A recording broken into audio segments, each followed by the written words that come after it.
Au palais présidentiel de Carthage, sourire de rigueur pour Ursula von der Leyen.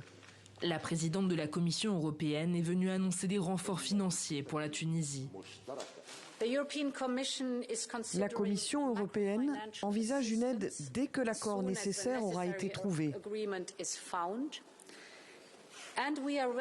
Et nous sommes prêts à mobiliser jusqu'à 900 millions d'euros à cette fin. Dans l'immédiat, nous pourrions fournir jusqu'à 150 millions d'euros additionnels au budget. Un soutien sans mention de contrepartie politique, alors que des négociations pour un prêt de 2 milliards de dollars sont en cours avec le FMI, mais achoppent depuis des mois. Tunis refuse de se plier aux réformes demandées. Frappé par une forte inflation et par des pénuries alimentaires récurrentes, le pays traverse une grave crise financière qui inquiète les Européens. Depuis le début de l'année, près de 26 000 migrants en provenance de Tunisie ont débarqué clandestinement en Italie, via l'île de Lampedusa, située à 150 km des côtes tunisiennes.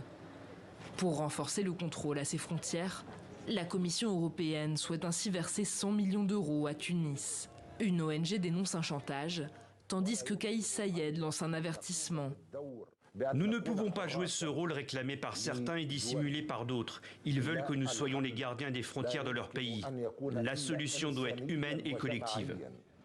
Selon les Nations Unies, au premier trimestre 2023, plus de 400 migrants sont morts en Méditerranée.